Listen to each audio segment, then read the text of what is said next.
Jóvenes, ¿cómo están? ¿Pueden escucharme?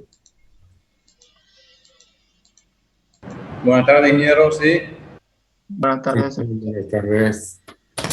Vayan activando su cámara, vamos a iniciar la clase.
Bueno, vamos a continuar con la mesa. Quedamos en este punto, ¿cierto? Sí.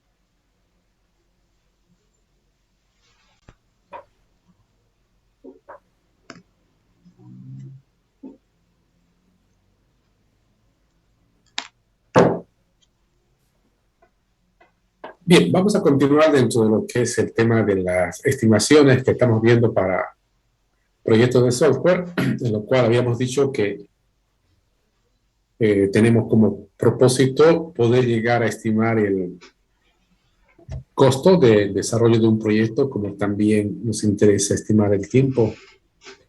Y junto a eso, obviamente, también el esfuerzo, que es lo más fundamental cuando normalmente se habla de estimaciones. Entonces, para eso ya habíamos visto algunos trabajos previos que debemos hacer antes de pensar en valores. Es decir, antes de pensar cuánto va a costar un proyecto, cuánto vamos a tardar, tenemos que hacer algunos trabajos que tienen que ver con conocer el proyecto de manera bastante detallada. Para eso habíamos hablado de determinar, por ejemplo, el tamaño, la complejidad y los requisitos de software. Luego habíamos dicho que tenemos que definir el ámbito de un proyecto. Y ahora hemos empezado a ver algunas formas de hacer estimaciones. En la clase anterior habíamos comentado cómo funciona esta técnica que está basada en la estadística, que tiene que ver con el valor esperado, a través de 3 criterios: optimista, más probable y pesimista. Hoy día vamos a comentar sobre esta otra forma, denominada COCOMO, COCOMO 2. ¿Sí? ¿Qué es COCOMO 2? COCOMO 2 es una técnica de hacer estimaciones, el cual tiene como propósito llegar a estimar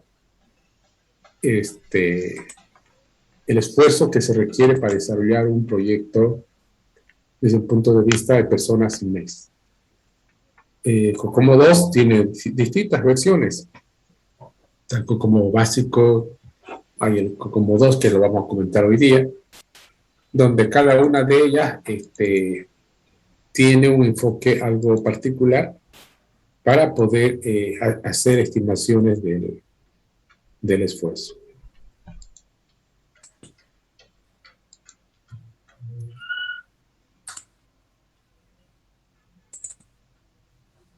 Vamos a utilizar esta tabla que está ahí en la pizarra.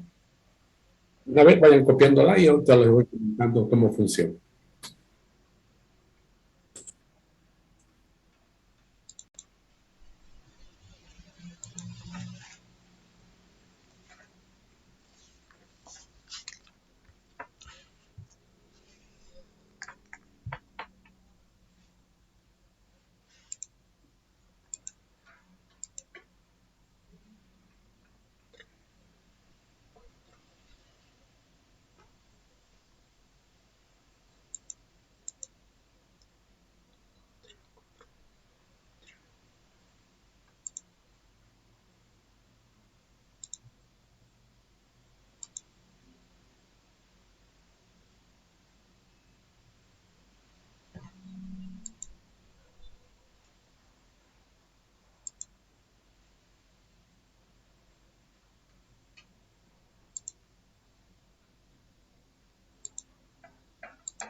Bien, vamos comentando entonces cómo funciona esta forma de hacer estimaciones que se denomina COCOMO. COCOMO significa modelo constructivo de costo. Ese es el nombre, digamos, ¿no? De esta forma de hacer estimaciones que tiene como propósito esto que está acá abajo. Es decir, el propósito de esta técnica es calcular el esfuerzo. El esfuerzo que siempre va a estar expresado en personas mes. Es decir, cuando apliquemos toda esta forma de hacer estimaciones, todo este método, acá al final va a salir un número. Vamos a poner un número X. Ese X representa, y eso ténganlo bien en cuenta, este X que va a salir acá, representa el número de personas que se requiere para desarrollar el proyecto en un mes. ¿Entiende? El valor que vamos a obtener aquí, producto de aplicar este método de estimaciones, es que va a salir un número, y ese número debemos entenderlo como el esfuerzo expresado en personas mes. ¿Qué significa eso? Significa la cantidad de personas que se requiere para desarrollar un proyecto en un mes. Bien, ahora que ya más o menos tenemos una idea de cuál es el propósito, veamos cómo funciona. En primer lugar, como lo ven, hay dos tablas, ¿no? Aquí está una tabla y acá hay una segunda tabla. Estos valores que ven aquí, estos numeritos, el 1, el 2, el 2, el 5, el 4, el 7, el 13, son constantes, es decir, vienen definidas por el autor, que considera unos factores de un punto de vista basados en su experiencia o en datos históricos que seguramente él ha recopilado. Para eso, se van a dar cuenta que es algo muy parecido a los puntos de función. No sé si se acuerdan cuando vimos métricas orientadas a la función. La idea es bastante similar. Igual allá también se presentaba dos tablitas. Pero cambia el nombre, pues, ¿no? Allá se llamaba puntos de función. En cambio acá recibe el nombre de puntos objetos, ¿sí? ¿Qué es un punto objeto? Un punto objeto es básicamente lo mismo que un punto de función, es decir, es una unidad de medición que se aplica al software. Si, por ejemplo, cuando nosotros apliquemos esta fórmula que está acá, vamos a obtener un número y ese número va a representar la cantidad de puntos objetos que tiene el software que estamos estimando. ¿Qué es un punto objeto? Repito, es una unidad de medición. Por ejemplo, algo equivalente a decir puntos de fusión, o litros, o kilos, o metros. Es decir, es una unidad de medición que se aplica en el software. ¿Qué hacemos? En primer lugar, hay que tener en cuenta que esta técnica de hacer estimaciones está muy orientada hacia lo que es el desarrollo basado en el paradigma orientado a objetos. Es decir, tiene que ver bastante con un desarrollo en el cual se trabaja con un enfoque orientado a objetos. Para eso, lo que hace es clasificar todo lo que lo que se requiere hacer, digamos, o desarrollar en un proyecto de software, se lo categoriza en tres tipos objetos: las pantallas, los reportes y los componentes 3GL. Es decir, de cada uno de ellos, aquí, en esta columna, vamos a estimar. Y la idea es estimar cuántas pantallas va a tener el software, lo colocamos acá su valor. Cuántos reportes va a tener, colocamos acá. Cuántos componentes 3GL, colocamos aquí. Cuando hablamos de pantalla y de reporte, se entiende que estos dos elementos son, llamémoslo así, fácilmente construidos utilizando técnicas de cuarta generación. Es decir, que las pantallas y los reportes los podría desarrollar con relativa facilidad basándonos en técnicas de cuarta generación. Y eso es verdad porque, por ejemplo, si queremos hacer una pantalla, estoy hablando de un formulario o una interfaz de ese tipo, obtener un formulario es un trabajo bastante sencillo, ¿no? Porque todo lo que tenemos que hacer es arrastrar y soltar componentes en un previo diseño que hubiéramos realizado. Cuando hablamos de reportes, estamos hablando de que este tipo de reportes normalmente se lo construyen utilizando, por ejemplo, generadores de reportes, y a la cual le asociamos las consultas de SQL, y dicho reporte se obtiene también de manera relativamente rápida en términos de lo que viene a ser su desarrollo. En síntesis, repito, las pantallas se entiende que son todas aquellas interfaces que el software tiene que le permite interactuar con los usuarios. Ejemplos, los formularios, por ejemplo, que también habíamos comentado cuando habíamos visto métricas orientadas a la función. En cambio, cuando hablo de reportes, estamos hablando de aquellos mecanismos que tiene el software que nosotros usamos generalmente para que el usuario pueda obtener información desde el software. Y a eso lo contamos obviamente como reportes o informes. Estos dos, tanto las pantallas como los reportes, se espera se los puede obtener de manera relativamente rápido, dado que se utilizan técnicas de cuarta generación.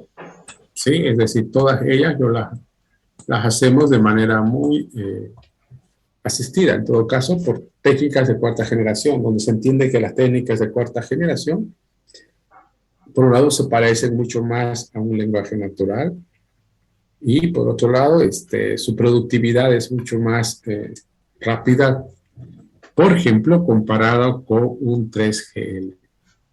¿Qué es un componente 3GL?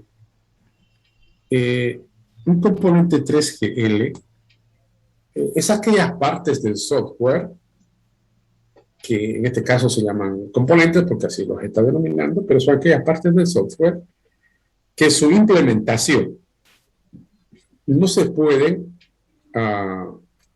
desarrollarla solamente utilizando técnicas de cuarta generación. Es decir,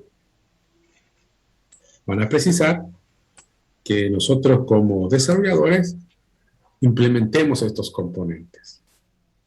La diferencia entre un 3GL y un 4GL va a ser igual que hace rato dijimos, dos puntos entre otros. El primero, que uno de tercera generación es algo más procedimental, pues, ¿no? Es decir, se muestra mucho detalle.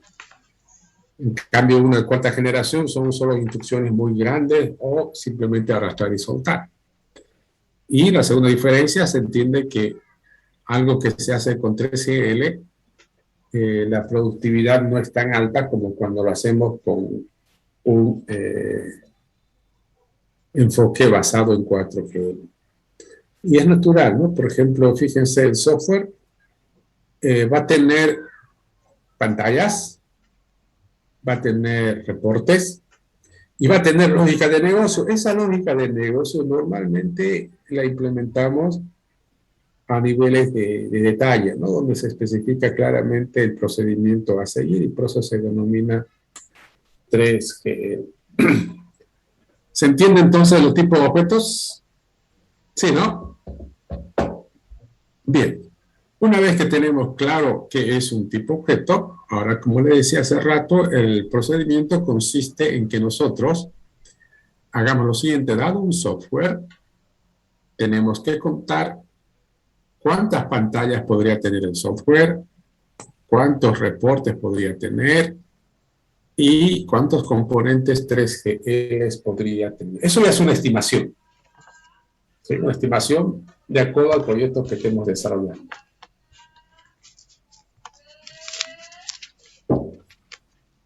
¿De dónde saco estos valores? Esto me dice cuenta. Lo vamos a obtener obviamente del trabajo previo que hemos hecho. Por ejemplo, en puntos anteriores habíamos determinado el tamaño de un proyecto. Y dijimos que para determinar el tamaño del proyecto, por ejemplo, podríamos usar un diagrama de casos de uso. Si nosotros tenemos el diagrama de casos de uso, entonces encontrar los valores que vamos a colocar aquí, aquí y aquí va a ser un trabajo relativamente fácil, ¿no ven? Es decir, si conocemos el software que vamos a desarrollar, esos valores vamos a colocarlos acá. Una vez que realizamos llenamos esta columna, vamos a pasar al factor de complejidad.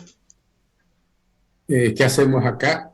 Al igual que en las métricas orientadas a la función, existen estos valores que ven aquí, en esta parte del medio, donde esos valores se convierten en una especie de constantes. Lo que tenemos que hacer es agarrar este valor que hemos colocado acá y multiplicar por uno de estos. Puedo multiplicarlo por este, o por este, o por este, así como hacíamos en las métricas orientadas a la función. Debo elegir uno de los tres factores de complejidad y multiplicarlo por el valor que sale acá, ¿no? Y el resultado, obviamente, lo vamos a escribir ahí. Ahora, ¿de qué va a depender si elegimos básico, intermedio o avanzado? Y la respuesta es bastante simple porque ya la habíamos revisado cuando hicimos métrica orientada a la función. La idea es esta, ¿no? Igual que en las métricas orientadas a la función, esto va a estar en función al esfuerzo. Menos esfuerzo, más esfuerzo para implementar estos puntos de acá. ¿Sí? Por ejemplo, si nosotros consideramos que la cantidad de pantallas que vamos a desarrollar nos significa un esfuerzo bastante alto, seguramente voy a marcar, o alto mejor dicho, voy a marcar 3. Si un esfuerzo menor, marcaré 1. Si es un esfuerzo intermedio, voy a marcar 2. Repito, ¿cómo sé eso? De acuerdo, obviamente, al criterio que tengamos desde un punto de vista de esfuerzo. Es decir, si nos demanda un mayor esfuerzo expresado seguramente en personas menos tiempo. Entonces, esa teoría o esa forma aplicamos también para acá, multiplicamos por uno de estos 3. Lo mismo para los componentes 3L. En este caso, el componente 3L no hay acá, no hay aquí. Tendríamos que multiplicar directamente solo por este de acá. Entonces, los valores que hemos obtenido, que es la multiplicación de alguno de los 3 por el valor que sale aquí, lo vamos a sumar y aquí nos va a salir un resultado.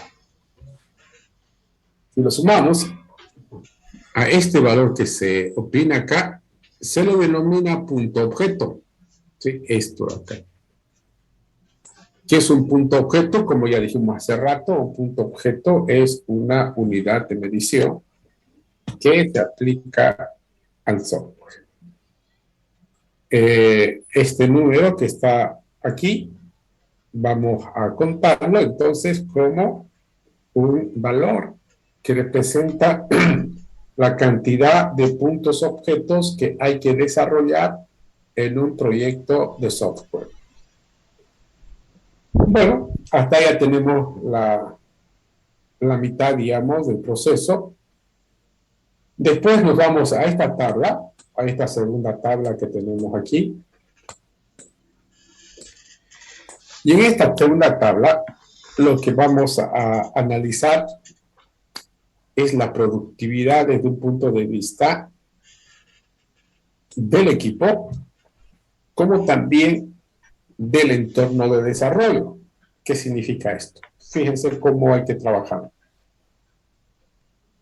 En un proyecto de desarrollo de software, existen 2 elementos que podrían acelerar la productividad, como también podrían hacer lo contrario, disminuir dicha productividad. Por un lado, vamos a evaluar la experiencia y la capacidad del desarrollador. Fíjense que son 2 cosas muy distintas. La experiencia tiene que ver, por ejemplo, con el hecho de mirar para atrás y ver cuántas veces o ya, por ejemplo, el equipo ha estado trabajando con ese proyecto. Puede ser que tenga una experiencia muy baja, normal, alta, muy alta. Por ejemplo, si el proyecto que vamos a hacer es la primera vez que lo voy a desarrollar, aunque vengo haciendo software muchos años, pero de otro tipo, entonces podría que ser muy baja. Pero no solamente nos preocupamos por la experiencia, también nos preocupamos por la capacidad. ¿Qué viene a ser la capacidad? La capacidad viene a ser el grado de conocimiento y habilidad que se tiene para desarrollar dicho proyecto. Hay gente, por ejemplo, que tiene mucho conocimiento, mucha habilidad para desarrollar software, pero probablemente no experiencia. Entonces, son esos 2 criterios que tomamos en cuenta, la experiencia y la capacidad del equipo de desarrollo. Y en base a eso, vamos a determinar si esa experiencia es muy baja, es baja, normal, alta o muy alta. Luego, hacemos algo parecido en esta segunda fila, pero esta vez vamos a analizar el entorno. ¿Quién es el entorno? El entorno básicamente son 2 aspectos. Por un lado, la empresa, o sea, una cosa son los integrantes del equipo de desarrolladores, pero otra cosa es la organización de desarrollo. Puede ser que el equipo de forma individual tenga experiencia, tenga capacidad, pero el entorno no necesariamente. Y segundo, el entorno también lo comporta o lo conforma en todo caso el cliente. Si es un cliente muy desorganizado, seguramente la productividad también se verá afectada, ¿sí? Por eso cuando decimos madurez, más o menos es que quisiéramos hablar como el grado de seriedad, no sé si lo ven así, el grado de cuánto de fundamentación, de criterio tengan tanto el cliente como el desarrollador como organizaciones.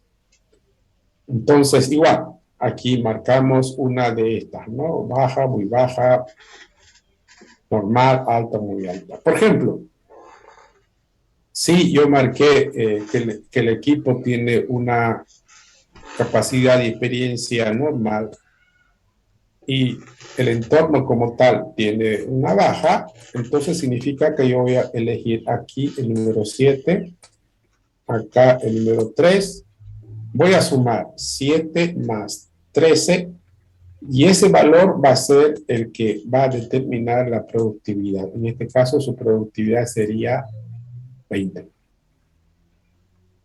Bueno, entonces ya tenemos hace rato la primera tabla, ahora ya tenemos la segunda tabla comprendida.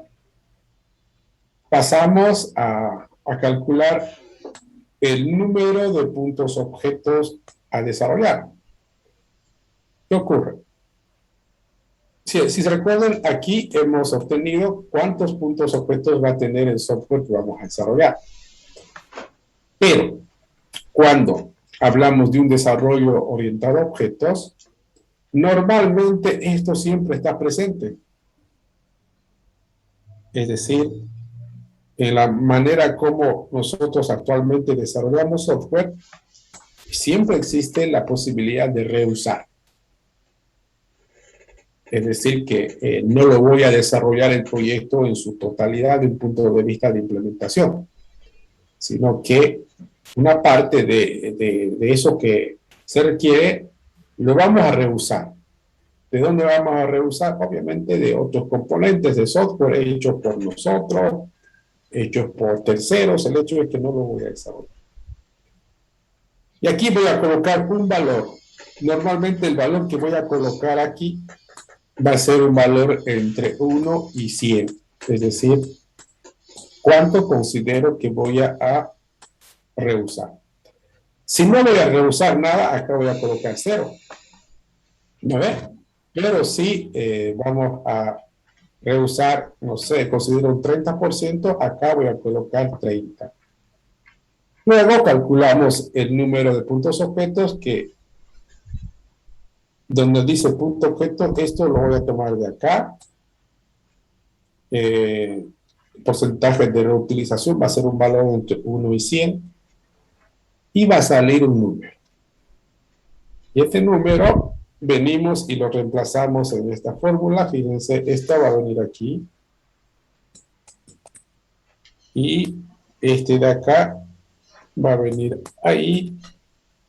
Y lo que vamos a obtener es el esfuerzo estimado en personas mes. No sé si se entiende. ¿Tienen alguna pregunta? ¿Quedó claro? Bueno, vamos a hacer lo siguiente.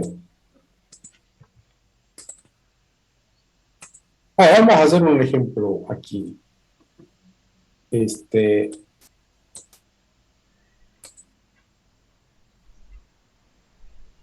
Vamos a suponer que estamos midiendo, en todo caso, estimando un software. Y los valores que voy a escribir ahorita acá van a ser valores, llamémoslo, arbitrarios, a manera solo de ejemplo. ¿Sí? Por ejemplo, voy a decir que el software que vamos a desarrollar estimamos que va a tener como unas 35 interfaces de entrada. Luego voy a decir que vamos a generar, no sé, unos 120 reportes. Luego decimos que vamos a implementar, no sé, unos 15 componentes 3GL. Y luego venimos y marcamos, ¿no? Es decir, voy a suponer que este es algo simple. Este otro de acá es, perdón, intermedio, te va a decir que es complejo, este también. Y colocamos acá los valores que hemos seleccionado. Y bueno, y resulta que el software que estamos haciendo acá su estimación, como ejemplo, tiene un total de 1180 puntos objetos. Una vez que tenemos esto, pasamos a la segunda tabla. Y en esta segunda tabla, como decíamos hace rato, vamos a preguntar cuál es la experiencia y la capacidad del desarrollador y las modalidades del entorno. Hace rato dijimos que iba a ser, vamos a elegir este. Creo que habíamos marcado algo acá, ¿no? Dijimos que va a ser este. Y en este caso va a ser este de acá. Por lo tanto, acá vendría el valor 13 y acá vendría el valor 7. Y pro valdría obviamente la suma de los dos, que vendría a ser 20. Y con eso volvemos a esta tabla de aquí. Y en nuestra fórmula, como decíamos, vamos a obtener el número real de puntos objetos. Necesitamos saber ahora cuánto de porcentaje de reutilización vamos a tener. Para eso, colocamos un valor aquí. Vamos a suponer que vamos a reusar un 20%. Y bueno, ahora sí ya tenemos, ¿no? Lo que nos interesa es este de acá, ¿no? Nos dice que el número real de puntos objetos a desarrollar es 944, no los 1180, sino 944. Y el esfuerzo estimado que se tiene para el proyecto es 47.2. ¿Qué significa eso? Significa que este proyecto requiere de 47 personas para poder desarrollarlo en un mes. ¿Qué quiere decir? Repito, representa que este proyecto, si tuviéramos que desarrollarlo en un mes, tendrían que trabajar 47 personas de forma simultánea. A ver, usemos este ejemplo. Ahora, si nosotros sabemos que el esfuerzo es de 47 personas mes, es decir, que si el proyecto tuviéramos que hacerlo en un mes, tendrían que trabajar 47 personas simultáneamente. Eso es lo que nos está diciendo esto, ¿no? Pero hagamos un ejercicio ahora. ¿Qué pasaría si yo les hago la siguiente consulta? Les digo, por ejemplo, dado que el esfuerzo expresado en personas mes es 47, ¿se puede hacer la estimación del costo a partir de conocer el esfuerzo? ¿O no será posible? ¿Alguna idea?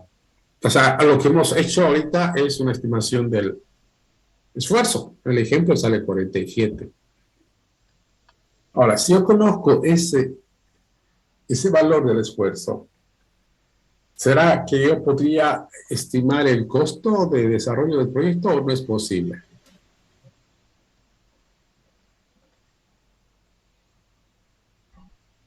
¿Alguna idea?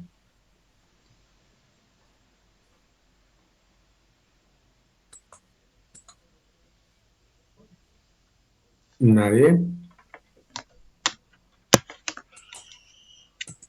Bueno, la respuesta es que sí, ¿no? Claro que sí podemos. Pues, por ejemplo, a ver, podemos tomar como referencia algunos criterios bastante conocidos. Si yo sé que el esfuerzo es 47 personas trabajando simultáneamente, el proyecto se lo haría en un mes. Entonces yo podría calcular el costo del proyecto basando justamente en el esfuerzo. Por ejemplo, pregúntame, ¿cuánto me cuesta cada persona? O sea, ¿cuánto me cuesta pagar cada persona? Ahora, hay una estadística bastante clara que dice lo siguiente.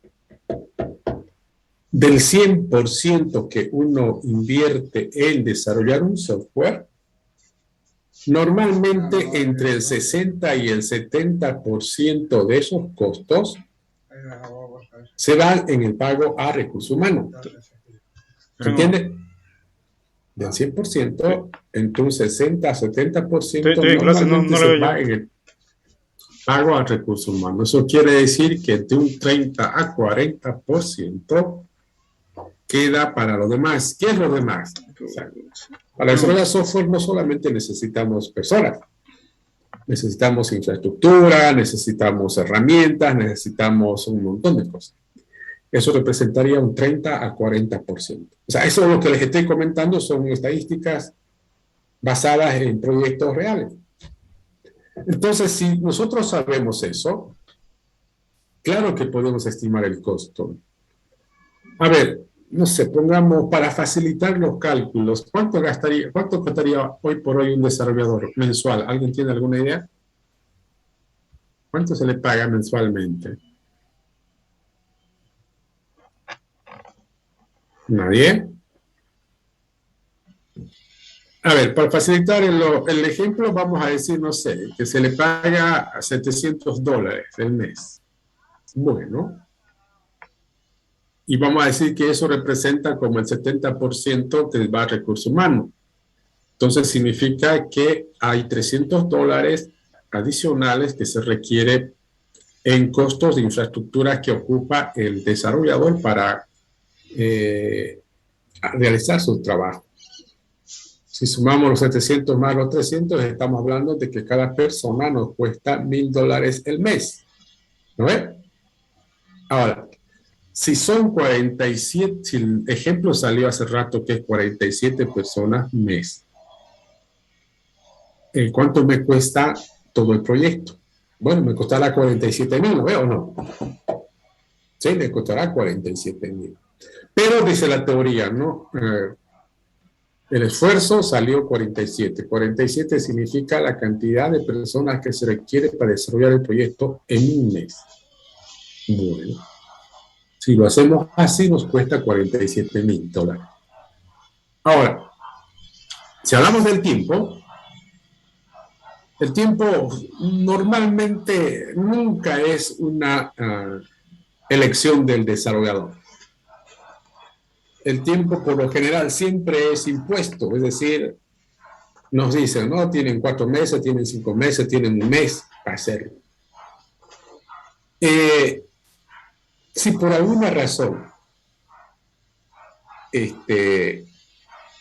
nos dicen que tenemos 6 meses para desarrollar el proyecto, vuelvo a la pregunta, si conozco que el esfuerzo es 47 personas mes y tengo de tiempo 6 meses para desarrollar el proyecto, a partir de esas dos informaciones, ¿puedo sacar alguna conclusión o no?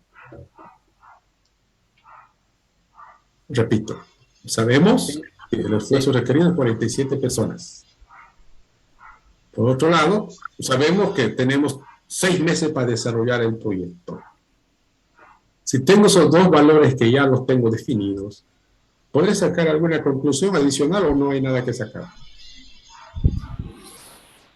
Sí, ingeniero. ¿Qué podemos sacar? Del salario, ¿no? Y multiplicar por, como ya tenemos la cantidad del personal que hay, más o menos, de acuerdo a eso, sacar el costo. Ya, fíjense, podemos sacar algo muy, muy importante. Si yo sé que el esfuerzo es 47 personas para trabajar el proyecto en un mes. Pero me dan 6 meses. Entonces yo puedo tener una idea de cuánta gente tendría que conformar mi equipo de desarrollo, ¿no veo o no? ¿Eh? ¿Qué hago? Sí, alrededor de unas 7, 8 personas. Eso, ¿no?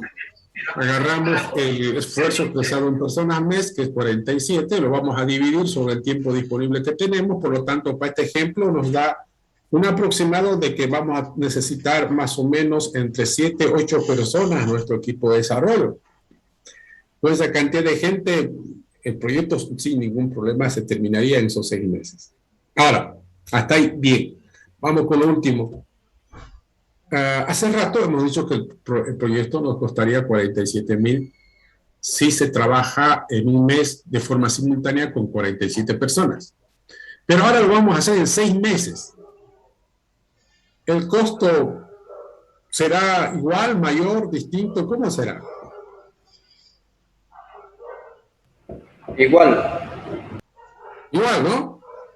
Y si lo hacemos en 3 meses, el mismo. Si lo hago en 10 meses, el mismo. ¿Por qué? Porque lo único que voy a hacer es, obviamente, hacer variar la cantidad de personas que va a conformar el equipo. Nada más.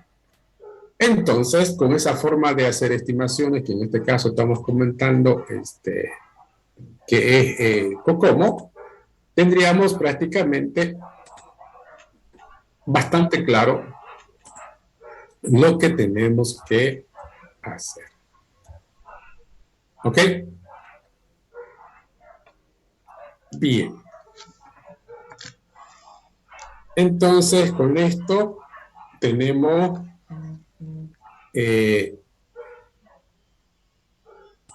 dos maneras hasta ahorita de hacer estimaciones.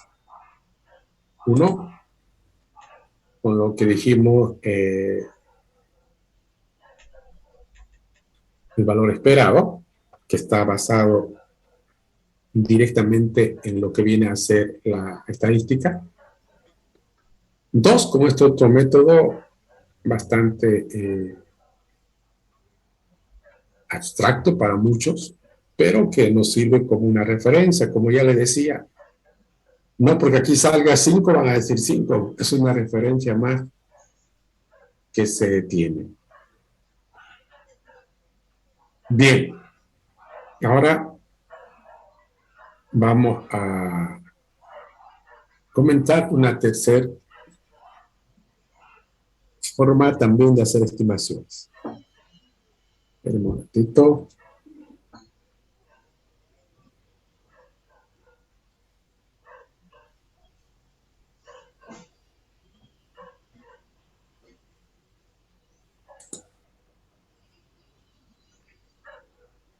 Bueno, aquí está. Bien. Si ustedes se acuerdan, cuando empezamos el tema de gestión de proyectos de software, habíamos dicho que había 2 enfoques normalmente para desarrollar software. Uno, el enfoque predictivo, el convencional, el tradicional, donde clarificamos una vez a todo el proyecto. Es decir, hacemos un plan que involucra el proyecto completo. Y luego hacemos lo que tenemos que hacer para desarrollar el software y finalmente entregamos el software. Un modelo para nada obsoleto, un modelo muy vigente, predictivo. Cuando lo ocupo cuando el proyecto es justamente predictivo. ¿Qué quiere decir eso? Que sabemos lo que hay que hacer en términos de requerimientos y sabemos nosotros como desarrolladores qué tenemos que hacer en términos de desarrollo. Cuando se dan esas dos condiciones, pues yo ocupo sin lugar a dudas un enfoque predictivo que va a funcionar y una belleza. Y el segundo enfoque es el enfoque basado en lo que se denomina lo ágil, el enfoque ágil. Y cuando usamos un enfoque ágil, también habíamos dicho, un enfoque ágil se utiliza cuando estamos frente a proyectos donde al inicio de repente no tenemos todos los requerimientos completos, no se tiene un conocimiento total acerca de qué es lo que va a hacer el software en términos de todos sus requerimientos. Por otro lado, tampoco el equipo probablemente tiene la suficiente experiencia como para poder predecir lo que va a ocurrir. Entonces, ¿qué hacemos? Ocupamos un enfoque ágil que está basado en dos conceptos, o en uno de los dos conceptos, ¿no? Por ejemplo, y los dos, por si acaso, terminan en lo mismo. Hay un enfoque ágil que dice el proyecto lo desarrollemos en un conjunto de ciclos. Es decir, todo el proyecto va a estar definido en un conjunto de ciclos, donde cada ciclo genera una versión operativa, que es un incremento a la versión anterior. Eso dice el proceso unificado, por ejemplo. En cambio, Scrum dice, no. En vez el proyecto, en vez de organizarlo en ciclos, lo vamos a organizar en sprint, donde cada sprint va a generar una versión operativa que es un incremento a la versión anterior, pero en el fondo es lo mismo. Entonces, en este tipo de proyectos no se proyecta, no se hace un plan para todo el proyecto, porque no sabemos, pues no tenemos una idea de cuándo va a parar ni qué es lo que va a hacer. Entonces, ¿qué es lo que hacemos? Pues lo que vamos a hacer es planificar cada sprint, es decir, como una especie de mini proyecto, ¿no? Y justamente como el enfoque ágil trata eso, ¿no? De que los procesos no sean tan... que el desarrollo de software no se centre en tanto en el proceso ni en los modelos, sino en ir avanzando y generando valor para el cliente, donde el valor viene a ser obviamente la implementación más pronta de funcionalidades para que el cliente pueda empezar a usarlo lo más pronto. Esa es una idea del Scrum y es muy buena porque si yo uso un enfoque predictivo, de repente tengo que esperar meses para tener el software. En cambio, cuando uso enfoque ágil, muy pronto puedo tener, no tendré todo el software, pero voy a tener las funciones con mayor prioridad. Entonces, también existe una forma de hacer estimaciones más ágil. ¿No entienden? Lo entienden lo ágil, ¿no? Ágil se denomina a tener resultados lo más pronto, donde no esté muy centrado en los procesos, ni en los modelos, ni en los documentos, sino en los resultados. Y para esto, también existe una forma de hacer estimaciones que la vamos a comentar ahora. ¿Listo? Entonces, tercer punto. Vamos a anotar.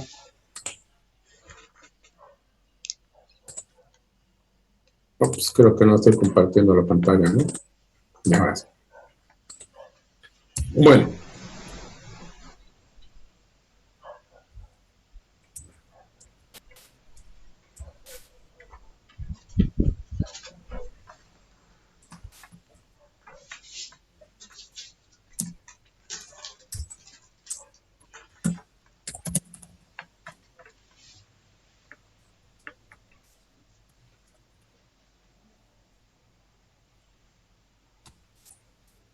Bueno, como ya hemos comentado, ahora hablemos de una estimación basada en un enfoque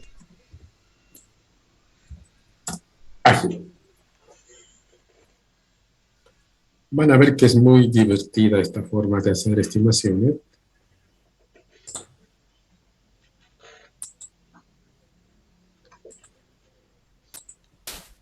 Muy cortita. Pero requiere de bastante, parece un juego, pero requiere de un bastante grado de seriedad o madurez. ¿Han escuchado esto de la planificación Planning Poker? Sí, ¿no? ¿Sí? No. Bien. ¿Cómo es esta planificación que se denomina el Planning Poker? La idea es esta, ¿no? En teoría, el equipo de desarrollo, ustedes saben que dentro de lo que viene a ser Scrum, está el equipo Scrum o Scrum, y también está el equipo de desarrollo, ¿no? El equipo de desarrollo está compuesto por las personas que van a desarrollar directamente el software. Por ejemplo, a veces es gente netamente técnica. Entonces son ellos los que hacen la estimación del Planning Pocket. ¿Sí? ¿Y qué es lo que utilizan? Utilizan barajas. ¿Conocen el Pocket, ese juego? Juego de cartas. Bueno, es un pseudo Pocket, digamos, ¿no? Pero la idea es algo parecida, donde cada integrante del equipo tiene un mazo de cartas. Y esas cartas normalmente están representados de esta manera. Hay una carta con el número 0, el 1, el 2, el 3. ¿Estos números les recuerda algo? Quizás a excepción de digamos, ¿no? Pero me imagino que les trae un recuerdo o no les trae ningún recuerdo. Cuando eran bastante jóvenes. La sucesión Fibonacci. Eso, ¿no? Es una sucesión de Fibonacci. Entonces, más o menos, no es un Fibonacci 100%, ¿no? Porque puede estar modificado, pero es similar a eso, ¿no? Entonces, cada integrante del equipo tiene un conjunto de cartas etiquetadas de esta forma, ¿no? Entonces, ¿cuál es la idea? La idea es que vamos a hacer una estimación, pero no del tiempo. ¿Sí? Es decir, ¿por qué? Porque normalmente el tiempo, como decíamos hace tiempo atrás, cuando vimos la comparación entre lo predictivo y lo ágil, el tiempo normalmente ya viene dado. El cliente dice, no sé, necesito un mes, 2 meses. Entonces el tiempo siempre ya viene dado. Entonces lo que se hace es, esta estimación Pocket lo que hace es comparar la dificultad. Es decir, la dificultad lo toma como una unidad de medición y dice, no, la idea es que se debería comparar cuál es el grado de dificultad que tiene una historia de usuario con respecto a otras historias de usuario. Entonces, la teoría dice que los humanos tienen mayor habilidad para comparar, no necesariamente para estimar. ¿Sí? Es como que yo diga, a ver, yo veo 2 personas, uno más alta que la otra. Para mí es fácil decir, este es más alto que este, pero cuando me preguntan, pero expresarlo en centímetros, bueno, ahí estoy en problema. Puedo cometer errores. Entonces, por eso es que en vez de estimar el tiempo, vamos a comparar. ¿Por qué decimos que comparar es algo más simple que estimar? Decíamos, cada carta, que es la que vemos acá, esta es una carta, otra carta, otra carta. Cada carta tiene un valor que representa los puntos de historia. Fíjense, aquí estoy hablando de PHU, la tercera unidad de medición que estamos hablando. Perdón, cuarta unidad de medición. La primera, kilolínea de código. La segunda, puntos de función. La tercera, hoy día, puntos objetos. La cuarta, que hoy estamos viendo, se denomina puntos de historia de usuario. ¿Qué es eso? Es una unidad de medición, un factor de peso que representa el puntaje de dificultad del trabajo. Si yo veo, por ejemplo, que una historia de usuario es relativamente, tiene una dificultad de desarrollo de 3, luego me dicen, me dan otra historia de usuario y me dicen, a ver, esta otra historia de usuario, ¿cuál es su punto de historia? Entonces yo tendré que hacer lo siguiente. Voy a agarrar esta historia que ya conozco, que es 3, que lo puedo llamar pivote, y la voy a comparar con la que estoy haciendo. Si esta me toma 3 de dificultad. Entonces, la otra que voy a hacer, de repente es, desde mi punto de vista, 3 veces más complicada. Entonces lo marcaré aquí o de repente aquí. Es decir, voy a representar el factor de peso de cada carta de acuerdo al grado de dificultad que tenga el trabajo. Por eso decíamos que lo primero que tiene que hacer el equipo es lo siguiente. El equipo va a estar reunido, así como lo vemos aquí. El equipo va a identificar la historia de usuario más conocida. Es decir, de todas las historias de usuario, ellos van a agarrar la más conocida, la que todos saben cuál es su grado de dificultad. Y normalmente es la más pequeña. A esa historia de usuario que es la más pequeña, le pueden poner un valor, por ejemplo, de 3, un valor bajo. Y esa va a ser el pivote. Esa la vamos a comparar con las demás historias de usuario. A partir de eso voy a decir, por ejemplo, ¿no? Como dice en este siguiente punto. Para cada historia de usuario, voy a agarrar una por una historia de usuario. Cada integrante del equipo, cada uno de ellos por su cuenta, va a hacer su propia estimación. Pero esa estimación él la va a hacer con referencia al pivote. ¿Cuál era el pivote? El anterior que hemos encontrado. Es como decía hace rato. Si nosotros hemos denominado una determinada historia de usuario, donde todo el mundo conocemos, porque es una historia de usuario muy conocida, y sabemos que su punto de dificultad es 3, para mí esa va a ser la de referencia.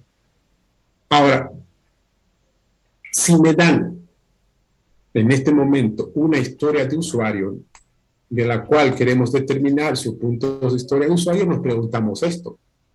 ¿Cuántos puntos de historia de usuario tendrá la que estamos revisando? Entonces, si la que estoy viendo, que es la más simple, tiene 3, la que estoy analizando tendré que preguntarme, desde mi punto de vista, ¿cuál es? Si es menor que esta, marcaré pues 1. Si considero que es 4 veces más compleja que esta, vendré y marcaré por acá. Si digo que es el doble de complejo, marcaré este de aquí. ¿Se entiende? Entonces, cada integrante del equipo, o sea, cada uno de ellos va a dar un valor. Y de forma simultánea, como en el póker, todos al mismo tiempo van a mostrar el número que han elegido. ¿Por qué tienen que hacerlo al mismo tiempo? Lo tienen que hacer al mismo tiempo todos porque si alguien muestra su valor que ha elegido antes que los demás, entonces ya los demás podrían cambiar sus respuestas, pues, ¿no ve? Y peor si ese alguien que ha mostrado es alguien que influye en el proyecto, de repente es alguien muy importante. Entonces, él podría sesgar los resultados. Por eso es que todos, al mismo tiempo, deberían levantar sus cartas y mostrar los valores que han obtenido. Lo esperado, lo normal que ocurra, es que el valor de puntos objetos que ha colocado cada uno de los integrantes del equipo sean muy similares. Y por lo tanto se obtiene un valor consensuado, que podría ser el promedio o el más aproximado. Entonces, con eso ya tenemos el valor de punto objeto estimado, el valor de punto historia de usuario estimado para esa historia de usuario. Sin embargo, podría pasar esto de acá. ¿Qué podría pasar? Que, por ejemplo, no sé, alguien sacó 2 y el otro marcó 21. Y todos los demás marcaron, no sé, 5 y 8, 5 y 8, pero hay estos 2 que están lejos, el 2 y el 21. Entonces, y parece que como que desentonaran pues de los demás, ¿no es? Entonces lo que hacemos es, obviamente, se le pide a esos 2, al que puso muy bajo o muy alto, que haga una explicación del por qué, digamos, considera ese valor tan bajo el uno y el otro un valor tan alto, y se vuelve a repetir el proceso de asignación de estos valores de puntos de historia para esta vez ya seguramente hacer una mejor aproximación. Entonces, ¿qué es lo que estamos haciendo? Lo que estamos haciendo es asignar un valor de punto de historia a cada historia de usuario y eso nos va a determinar el grado de complejidad que tiene el proyecto. Por lo tanto, aquí para terminar ya nos preguntamos esto, ¿no? Una vez que conocemos cuánto vale cada historia de usuario, cuántos puntos de historia vale, entonces nos preguntamos, a ver, el equipo, ¿cuántos puntos de historia de usuario puede hacer en un sprint? ¿Por qué? Porque el tiempo del sprint ya está definido. Vamos a suponer un mes. Ustedes saben que el sprint puede durar entre 2 semanas, 1 semana, 3 semanas, no más de un mes. Entonces, ahora lo que yo tengo que preguntarme es, ¿no? A ver, mi equipo, en un sprint, ¿cuántos puntos de historia puede construir? ¿Entienden? Eso es lo que tengo que preguntarme. Por lo tanto, vamos a tener algo como esto. Al comienzo del sprint, yo puedo decir esto. O sea, voy a suponer que mi velocidad estimada es de 26 puntos sprint, pero puntos historias que puedo hacer por cada sprint. Esa es mi velocidad estimada. Digo, yo asumo que puedo hacer 26 puntos. Entonces, esta es una historia de usuario, otra historia de usuario, otra historia de usuario, otra historia de usuario. Estas son las historias de usuarios elegidas por el equipo para un sprint. Y cada una de estas historias de usuario primero tiene 8 puntos historias de usuario. Este tiene 5 puntos historia de usuario, producto de haber hecho esa estimación con el Planning Pocket que acabamos de hacer. Si sumamos todo esto, nos va a salir ¿cuánto? 26, ¿no ves? ¿Sí? ¿Sabes o no?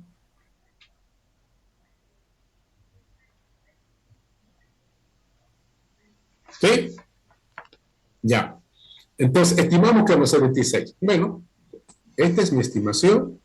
Mi velocidad estimada es 26. Pero resulta que cuando termina el sprint, solamente hemos conseguido hacer esta otra historia de usuario está casi hecha. Y esta otra ni la hemos empezado. No contamos la casi hecha, porque se supone que en un sprint solamente se cuentan las historias totalmente terminadas.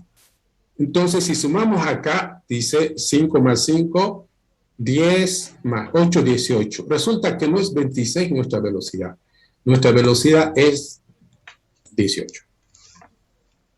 Entonces, si esa es mi velocidad, para el siguiente sprint yo ya tengo una idea de cuál es mi velocidad de desarrollo.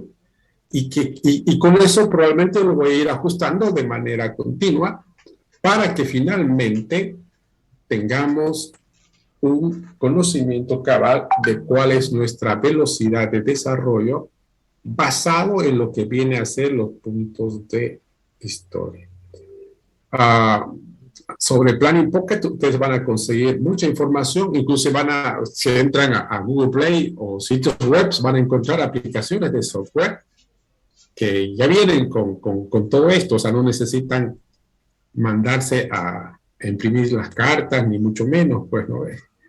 O comprarse cartas, porque hay bastantes aplicaciones de software que hacen esto. Por ejemplo, normalmente estos valores de acá son similares a la Fibonacci. Este valor representa cuando de repente estamos frente a una historia de usuario épica, demasiado grande. Consideramos que es muy pesada. Esta, puedo también yo responder así, no sé. Puedo decir, no tengo ni idea, y puedo responder así.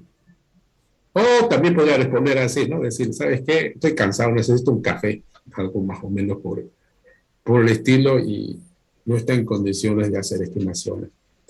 Pero bueno, entonces, con eso tenemos nuestra tercera forma de hacer estimaciones. ¿Tienen hasta aquí alguna pregunta?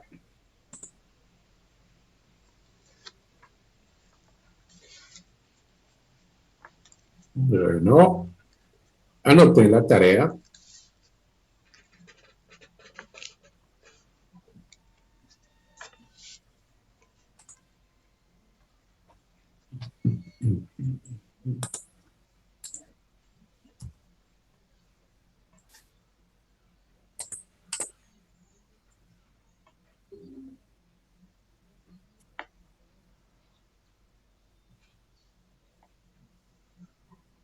Bien, lo que van a hacer es aplicar estas tres formas de estimación que hemos visto al proyecto de la materia, más todo este tema de estimaciones desde la parte de tamaño, complejidad, estructuración, ámbito del proyecto, más las tres estimaciones que vimos, lo aplican al proyecto.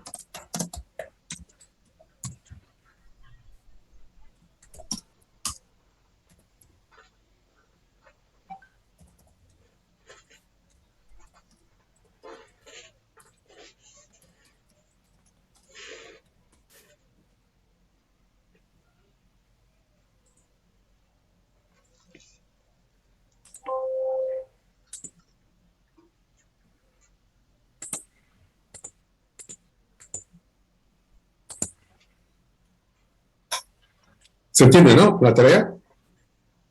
Bien. Ahora vamos a anotar algunas fechas. Como ya les había comentado, estamos prácticamente en la recta final.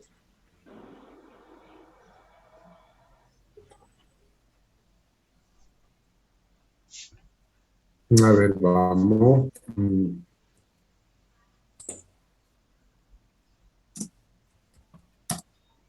El lunes 2 de agosto, como ya saben, tenemos el primer, en todo caso, el segundo examen parcial.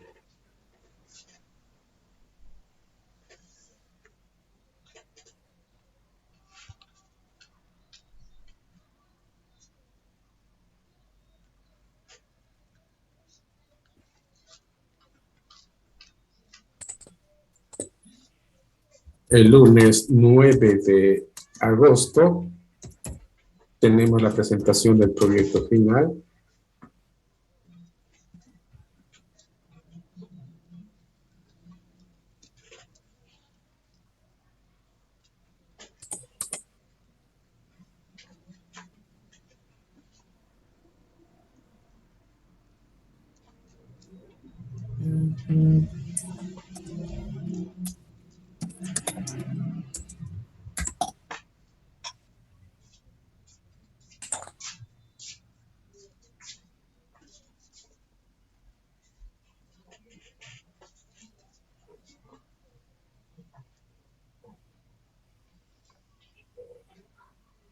Y la fecha del examen final está a definir, más probable que lo hagamos en la siguiente semana, pero eso lo voy a confirmar una vez lo coordine con las otras materias. Pero por lo pronto anoten esto, ¿no? Segundo parcial, lunes 2 de agosto, que ya estaba definido. Proyecto final, el lunes 9 de agosto. Examen final a confirmar. ¿Ok? Bueno. Los dejo, jóvenes. Si no tienen nada más que hacer o decirme, veámonos en la siguiente clase. Hasta luego. Hasta luego, ingeniero.